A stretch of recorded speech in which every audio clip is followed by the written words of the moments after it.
कुंडली में ससुराल से धन मिलने के योग। जब कुंडली में चतुर्थ भाव का स्वामी या द्वितीयेश यानी सेकंड हाउस का लॉर्ड सप्तम भाव में हो और उन पर शुक्र की दृष्टि या शुक्र साथ में बैठे हों तो व्यक्ति को ससुराल से अप्रत्याशित लाभ मिलता है। फोर्थ हाउस और सेकंड हाउस, इनके लॉर्ड अगर किसी तरह से शुक्र के साथ आ जाएं या सेवंथ हाउस के साथ जुड़ जाएं तो डेफिनेटली उस इंसान को इन लॉस की तरफ से धन मिलेगा। कुंडली में सप्तमेश मतलब सप्तम भाव का स्वामी और धनेश यानी सेकंड हाउस, सातवें घर का लॉर्ड और दूसरे घर का लॉर्ड एक ही राशि में हो, दोनों इकट्ठे बैठ जाएं, उन पर शुक्र की दृष्टि पड़ रही हो तो भी ऐसे इंसान को अपनी ससुराल से खूब पैसा मिलेगा, खूब मदद मिलेगी। कुंडली में चंद्रमा सप्तम भाव का स्वामी हो या चंद्रमा धन भाव में हो तो ससुराल से अप्रत्याशित लाभ मिलता है।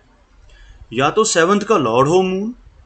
या फिर किसी भी हाउस का लॉर्ड हो लेकिन सेकंड हाउस में बैठा हो, दूसरे भाव में, धन के भाव में,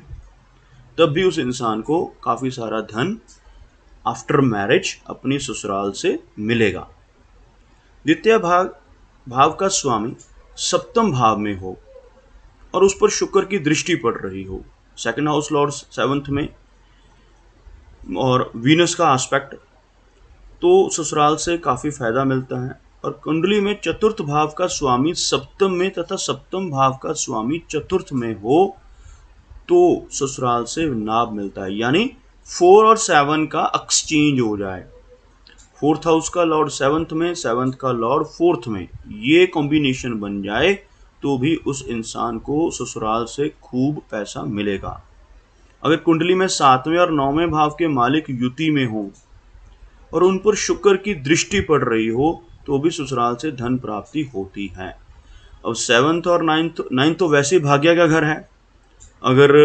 7वें घर का लॉर्ड 9वें में बैठता है तब तो वैसे ही भाग्य उदय मैरिज के बाद होता है। तो ये एक योग, और ये आपस में कंजंक्ट हो जाए, 9th हाउस में इकट्ठे बैठ जाए और ऊपर से वीनस का एस्पेक्ट आ जाए तो डेफिनेटली उस इंसान की लाइफ में आफ्टर मैरिज खूब सारा धन ससुराल की तरफ से आ जाएगा।